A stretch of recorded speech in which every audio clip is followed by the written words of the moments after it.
હવે એમાં થયું એવું, 5-15 જણા ટોળે વળીને ઊભા હોય એટલે એમ કે સીધા આ હીરા ઘસું લાગે છે. 5-15 જણા થિયેટરની પાસે ઊભા હોય તો એમ કે આ હીરા ઘસું આવ્યા લાગે ફિલ્મ જોવા. આવી એક હળવા શબ્દનો પ્રયોગ ફૂલ શરૂ થયો હીરાવાળા માટે. હવે મહત્વની વાત એ છે કે આપણે વાત થઈ હતી કે હીરા ઘસુને રત્ન કલાકાર નામ કોણે આપ્યું? પરમ પૂજ્ય પાંડુરંગ શાસ્ત્રીજી આઠવલે. એણે આ ધંધા ઉપર નજર ફેરવી કે એક રફ, જેને રફ કહેવાય, આ રફમાંથી આ સપ્પન પહેલ પાડીને આ એક ચમકારતું એવું રત્ન બનાવી દે, જગારા મારે એવું રત્ન, માથાનો મુંગટ બનાવી દે, ગળાના આભૂષણો બનાવી દે.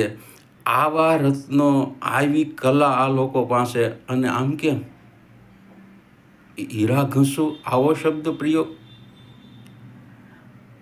સ્વાધ્યાય પરિવાર પરમ પૂજ્ય પાંડુરંગ શાસ્ત્રીજીને પ્રેમથી, ભાવથી બધાય દાદા કે. દાદા સુરત આવ્યા.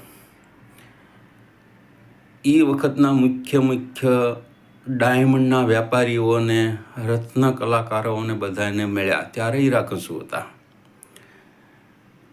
દાદાએ બધી માહિતી લીધી કે ભાઈ તમે આ કેવી રીતે કરો, કેમ કરો.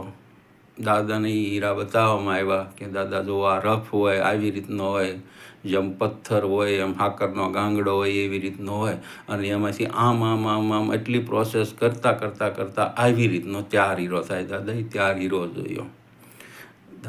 હીરો જોયો. દાદા પારખું નજર ને, મહાપુરુષ હતા, પારખી ગયા કે આવી કલા પાથરનાર, અને જેને તમે હીરા ઘસું કહો છો, આવામાંથી આવું રત્ન તૈયાર કરી દે અને તમે હીરા ઘસું. આને હીરા ઘસું ન કહેવાય, આને રત્ન કલાકાર કહેવાય. તમે તો કલાકારો છો. આવી કલા પાત્રો તમારામાં પ્રતિભા ભારોભાર ભરેલી છે. તમને હીરા ઘસું ન કહેવાય. તમે રત્ન કલાકાર છો. આ રીતે દાદાએ હીરા ઘસુને રત્ન કલાકાર નામ આપ્યું.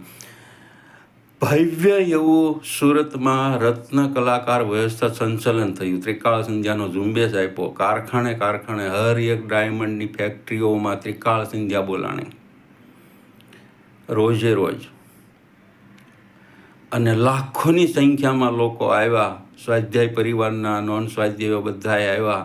શિસ્તબદ્ધ રીતે આચાર સંહિતા મુજબ આ રત્ન કલાકાર વ્યવસ્થા સંચાલન સુરતમાં થયું, ભાવનગરમાં થયું,